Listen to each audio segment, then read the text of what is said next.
প্ৰতিভা বিকাশ কৰিবৰ বাবে শাৰীৰিক প্ৰতিবন্ধকতা কেতিয়াও হেঙাৰ হ'ব নোৱাৰে।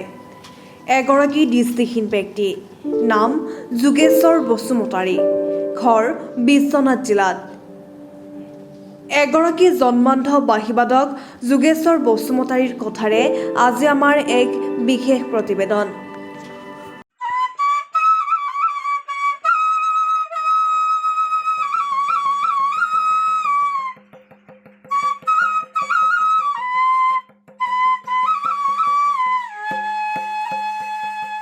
প্ৰতিভা বিকাশ অথবা প্ৰতিষ্ঠিত হ'বৰ বাবে শাৰীৰিক প্ৰতিবন্ধকতাই কেতিয়াও হেঙাৰ হ'ব নোৱাৰে। এই কথাকে যেন পুনৰ প্ৰমাণ কৰি তুলিলে এগৰাকী দৃষ্টিহীন লোকে। জন্মসূত্ৰে জন্মান্ধ লোকজনে চেষ্টা আৰু সাধনাৰ বলত সংগীত জগতত প্ৰতিষ্ঠিত হ'বলৈ মনত সপোন পুহি ৰাখিছিল। এগৰাকী বাঁহীবাদক হিচাপে খ্যাতি অৰ্জন কৰা বিশ্বনাথ জিলাৰ অসম-অৰুণাচল সীমান্তৱৰ্তীৰ তৰাজুলি গাঁৱৰ নিবাসী যোগেশ্বৰ বসুমতাৰী। পিতৃ প্ৰয়াত মোহন বসুমতাৰী আৰু মাতৃ দুমিলা বসুমতাৰীৰ কনিষ্ঠ পুত্ৰ। পেচা বুলিবলৈ একোৱেই নাই। বিভিন্নজনৰ দান বৰঙণিৰে জীৱন নিৰ্বাহ কৰি আহিছে দৃষ্টিহীন লোকজনে।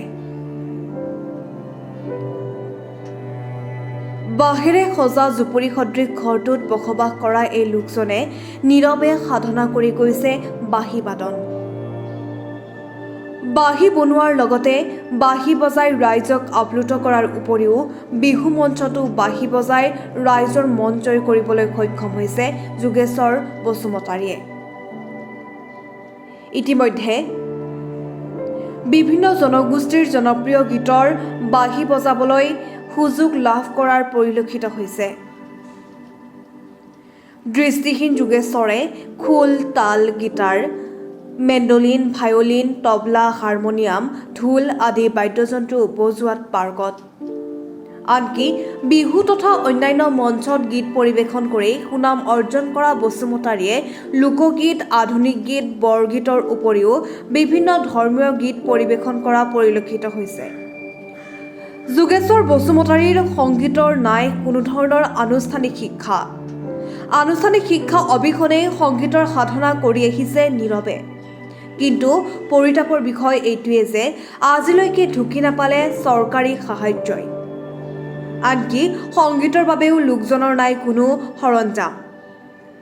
একাগ্ৰতা আৰু দৃঢ়তাৰ বলত অব্যাহত ৰাখিছে সংগীতৰ যাত্ৰা। এগৰাকী দৃষ্টিহীন লোকে সাংস্কৃতিক ক্ষেত্ৰখনৰ বাবে এনেদৰে কৰা সংগ্ৰামৰ মাজেৰে আত্মপ্ৰতিষ্ঠা লাভ কৰিবলৈ আপোনাৰ মোৰ মৰম আৰু আশীৰ্বাদেই একমাত্ৰ ভৰসা। আহক আপুনি আমি সকলোৱে মিলি এগৰাকী দৃষ্টিহীন বাঁহীবাদক যোগেশ্বৰ বসুমতাৰীক কিছু সহায় কৰোঁ।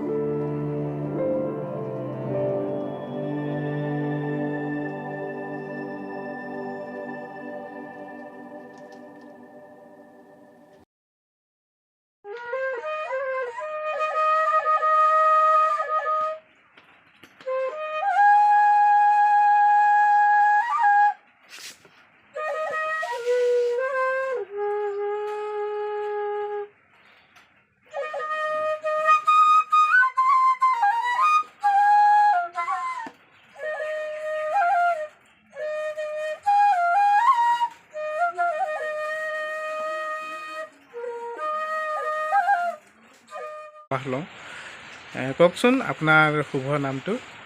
মোৰ নাম শ্ৰী যোগেশ্বৰ বসুমতাৰী। আপোনাৰ আগমন কেনেধৰণৰ? মই সৰুৰে পৰা ভাল পাওঁ। সৰুতে তেনেকৈ আমাৰ পৰিয়ালে আনি দিছিলে। সেয়া আমাৰ খুৰাৰ ল'ৰা দাদা এজন আছে।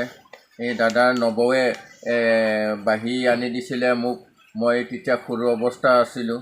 এই দাদাই আমাৰ এতিয়া বৰ্তমান চৰকাৰী গাঁওবুঢ়া। আৰু এই নবৌৱে আনি দিছিলে এনেকৈ চিধাকৈ বজাব পৰা এনেকৈ বাঁহী প্ৰথমত মোক আনি দিছিলে আমাৰ নবৌৱে এনেকৈ বাঁহী। তাৰ পৰাই লাহে লাহে লাহে লাহেকৈ মই নিজেই বজাওঁতে পাৰিলোঁ আৰু এই তেনেকৈ হিচাপতে মই এতিয়া বাঁহী বজাই থাকোঁ আৰু গীত গাওঁ। কি ক'ব এই সংকল্প? হয়, তেখেতেতো সৰ্বপ্ৰথম মই আজি যে আহিছে আমাৰ মেম্বাৰ তেখেতক ধন্যবাদ দিছোঁ। সাক্ষাৎকাৰ কৰিলে আজি এই যোগেশ্বৰ বসুমতাৰীৰ লগত। তো তেখেতে জন্মৰ পৰা অন্ধ। তেখেতে জন্মৰ পৰা অন্ধ হয়, যেতিয়াৰ পৰা পঢ়া হৈছে তেতিয়াৰ পৰাই তেখেতে বাদ্য বজাৰৰ প্ৰতি ৰাপটো বেছি আৰু তেখেতে চৰ্চা বেছি কৰে আৰু তেনেকুৱা বাহিৰত তেনেকুৱা ঘূৰি পোৱা নাই। তাৰপিছত আস্তে আস্তে ডাঙৰ হোৱাৰ পিছত তেখেতে মা ঢুকাল, দেউতা ঢুকোৱাৰ পিছত তেখেতে গহপুৰ ফালে গুচি গৈ তেখেতে কাৰবাৰো কৰিছিলে, তেখেতে দোকান চলাইছিলে। তেখেতৰ তাত এখন লছ হ'ল চাগৈ, অৰুণাচল সীমাতে আছিলে। তাৰপিছত আহি তেখেতে নিজেই ক'লে আমাৰ মানে বৰদেউতাৰ ল'ৰা, তেখেতে যে মই কিমান ঘূৰিম, ঘৰ এডোখৰ হ'লে ভাল হয়। তেখেতৰ নিজৰ পিতৃ সম্পত্তি আছিল, সেই পিতৃ সম্পত্তিটো আমি তেওঁৰ নিজৰ ককায়েকৰ লগত কৈ আমি মাটিটো ঘৰৰ ভেটিটো ওলাই তেখেতক দিলোঁ। দিয়াৰ পিছত তেখেতে নিজেই ক'ৰ পৰা পইচা তুলি আনি তেখেতে নিজেই ঘৰ বনাবৰ ব্যৱস্থা লৈছে। তাৰ লগতে আমিও বোকা দিছোঁ আমি লগতে। তেখেতে বেছি মানে গুৰুত্ব দি পেলাই তেখেতে বনায়। তেতিয়া তেখেতে নিজেই বনাই কৰি খাই নিজেই থাকে, আলহী অতিথিক শুশ্ৰূষা কৰে আৰু তেখেতে বহুত চাফ চিকুণ পৰিপাতি।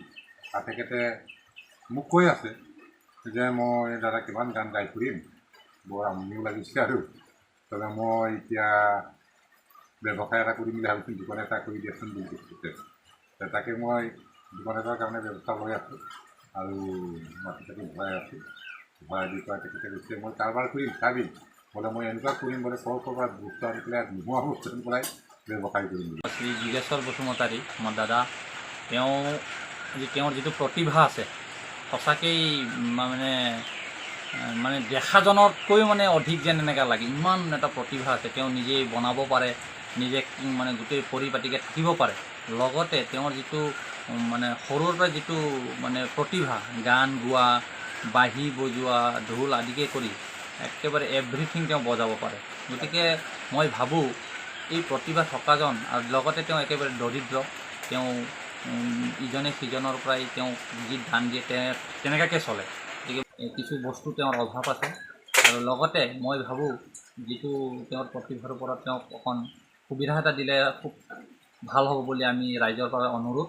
আৰু যিসকল শুভাকাংক্ষী আছে তেওঁক যদি তেওঁ সহায় কৰে খুব ভাল হ'ব বুলি আমি ভাবিছোঁ।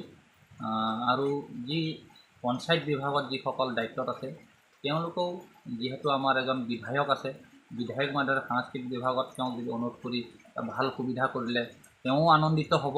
আৰু আমি যিহেতু তেওঁৰ ওচৰৰে থকা লোক হওঁ, গতিকে তেওঁক এটা সাংস্কৃতিক বিভাগে বা যিসকল গানৰ লগত জড়িত তেওঁলোকে তেওঁক এটা ভাল সুবিধা কৰিব বুলি আমি বিনম্ৰ অনুৰোধো জনালোঁ।